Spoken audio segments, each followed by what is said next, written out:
Well, it looks like Volkswagen got caught cheating on its emissions test, and I say it's time to go back to basics. You know, I have not been a fan of Volkswagen at all once they got rid of the air-cooled engine. The old air-cooled VW, that was the VW to have. Now, I have this VW van showing here with the words beer inscribed on the side of it because I'll tell you a little story, man. My dad used to manage a liquor store back in New Jersey. It was in an area of New Jersey that at one time it was in, near New York, crowded part of New Jersey, that was listed in the Guinness World Book of Records for having the most bars and pubs in the entire world within a square mile. And that liquor store he actually managed was the one that did a lot of the deliveries to most of the liquor, to the bars and the pubs in the area. And the vehicle of choice, that did the deliveries for all the liquor, wine, spirits, and beer was the VW van, air-cooled.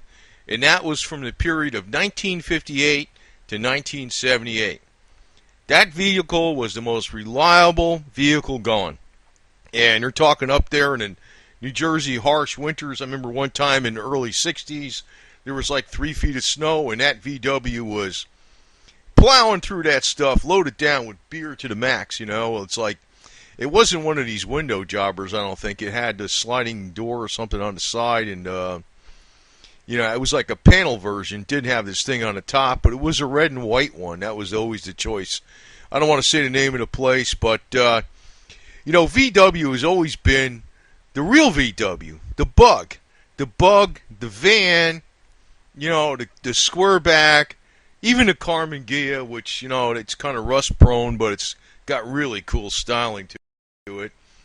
That's been the VW that really is the true VW. Now, I think they kind of got away from that because of the emissions requirements, but then again, I don't really know. Maybe they were just all impressed with like how much engineering and gizmos can be thrown into stuff, but I could say these damn things were very reliable, very easy to rebuild. If you needed to drop the engine out of the back, I remember doing that when I was like 18 years old. I jacked the VW up really high. We got it up on some cinder blocks. One of the cylinders, it was a high mileage one. I got a 66 back in, I think it was in 72 or 73. And I was putting new pistons in it, not doing a bottom end, but it's 4 17-millimeter bolts. Disconnect the throttle cable, disconnect the ignition wire, disconnect the fuel, the two what do you call those things? The heater hoses that go to the front from the engine, from the muffler compartment, whatever you call that, and that's basically it. But the VW's always been a go anywhere, do anything, camper type vehicle. It's been known for being reliable as all hell. It's actually very good in the snow. A lot of times people talk about these front wheel drives being better in the snow, but I think the VW Beetle actually had an edge over the front wheel drive cars.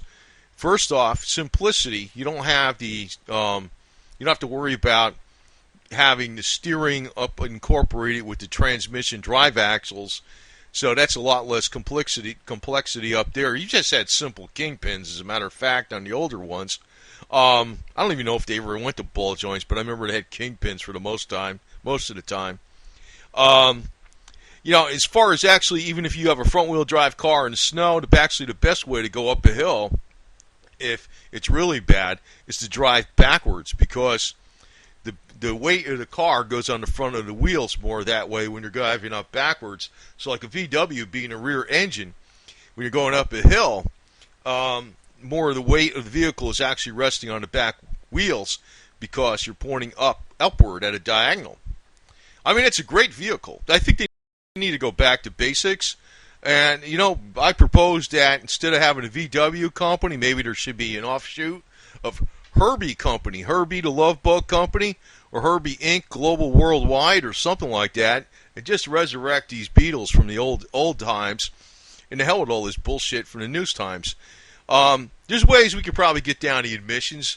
I know some people say these HHO is snake oil and stuff, but I don't think so. To tell you the truth, in an old carbureted, simple vehicle like, say, the 50s and 60s Beetle, where there's no engine management systems per se, where it's just a simple, I think, what is it, a Zenith carburetor on there, points ignition.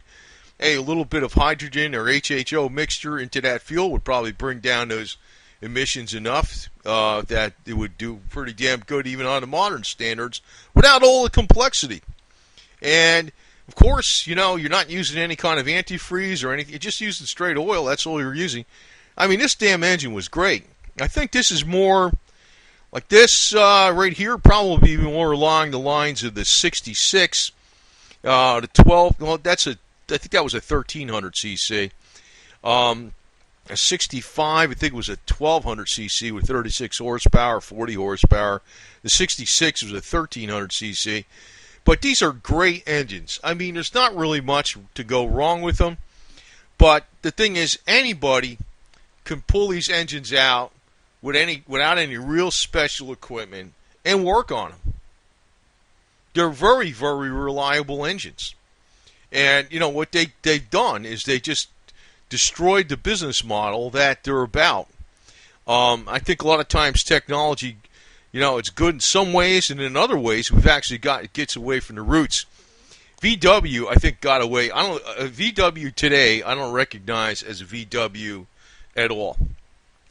I just don't consider it a Volkswagen. I think it's it's got the same name, but it's just something else.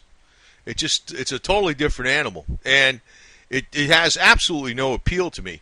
Now, these older style VWs, I like all of them. Actually, the ones I probably like the best is like the Baja configuration.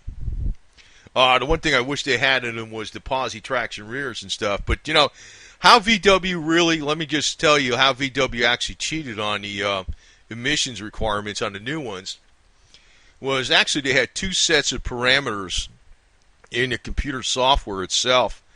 And when the engine was at idle, the car was stopped, there was a certain barometric pressure exhibited, the wheel was pointing forward, and there was no wheel movement being sensed. Then the computer knew that it was possible that it was going to be tested for emissions because it was in a completely stationary position. The wheel was pointing forward, the wheel was not moving, car was not moving. So therefore, it's put a different set of parameters to the engine management system to make it look like, to bring down the emissions. But then when it got on the road and the car was actually being used, the Volkswagen diesels were putting out probably 10 to 40 times as much the legal limit on emissions as they should have been. That's what they were doing. But, to me, I think there's still a lot of life left back in the old technology. Probably one of the biggest things they could have freaking done to the old VWs, though, is rust inhibition, or whatever. It's that stop the damn rust. I don't know if they just dunked the whole damn thing in a heavy coat of cosmoline or something like that, at least on the underside, before they freaking put the damn thing together. Because I can tell you, if all these VWs were not rusted out from way back when, they'd all be on the road today. It's not the mechanics that freaking got them junked. It's the rust. It's not because they weren't reliable that they were put off. It's because they rusted out so bad there was nothing left to freaking even fix on them. Like, there was nothing left to weld to, practically. Every panel on the freaking damn thing had to be replaced. I think if they really want to push the technology to new heights with VW, I think they should go back to this old VW Bug, the old VW van, the air-cooled model, the Volkswagen Thing. I like the Volkswagen Thing. I wish they sold a lot of those here in the USA because in a lot of ways that's more practical than a Jeep. I mean, even though it's two-wheel drive, it's got the drive wheels in the right place, but there's a lot less complexity involved, and it's got a much better fuel economy too. But as be that as it may, this is what happens when a company loses sight of what its original mission was, or its original foresight was, that put them out as one of the number one car companies in the entire world. They just lost sight of what they're about, and I think they need to go right back to square one.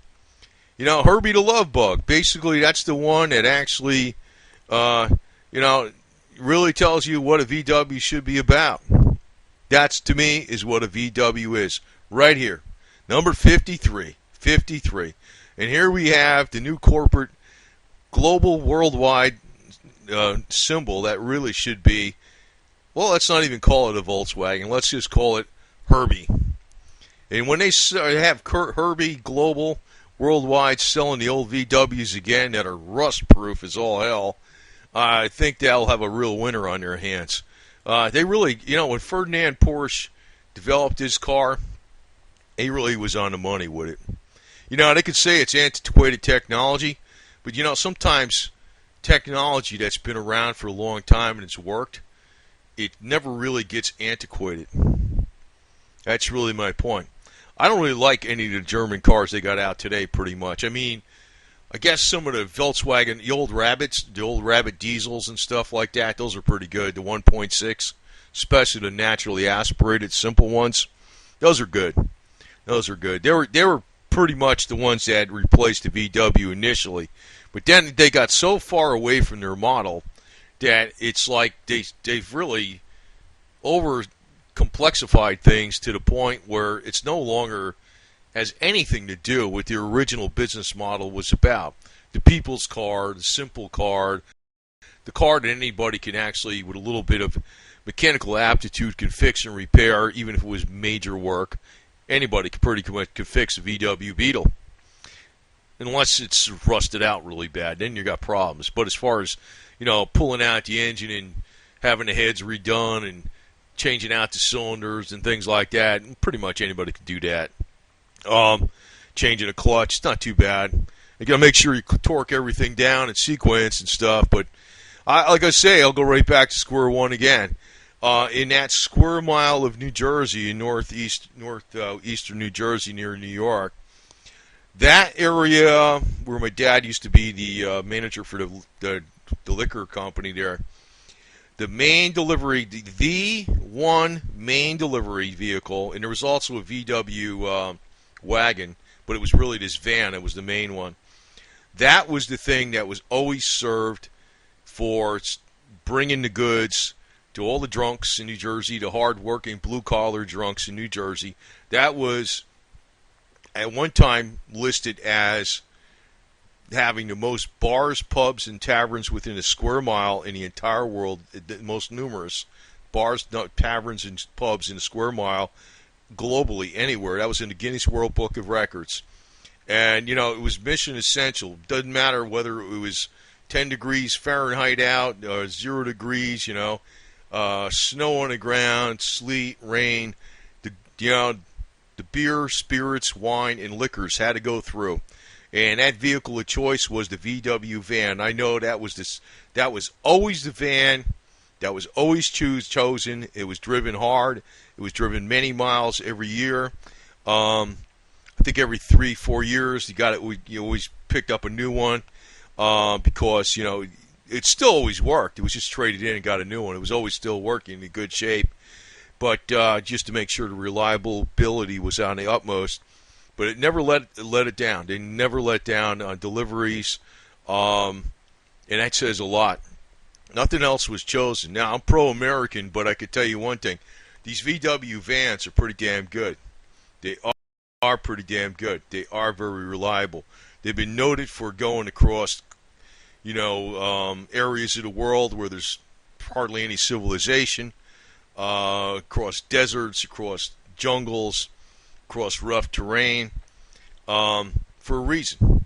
They're built to go on a shoestring, and they don't require too much. And the fact that you got no radiator is another freaking thing to have less problems with, because if you got a hole poked in that baby, you got a problem right there. You're stranded out there in the middle of the desert. But there's a lot of cool things you could do with this, and the fact that even the Ghostbusters used it, that tells you something right there. So time to go right back to square one. And hey, VW, you know what your original business models was about? It was about the people's car. The one that Ferdinand Porsche developed for the people. Ferdinand Porsche. So let's get back with the program, and maybe, I don't know, I swear I wish they didn't have these corporate rights and since they're not even freaking making a damn thing anymore. I wish another company could just say we're the Herbie company and make the damn thing, but VW be all over them and say, no, you can't do that because it's our design. But I can tell you right now, that's the VW one. Herbie. Go Herbie, go, man. That's all I got to say. Go Herbie, go.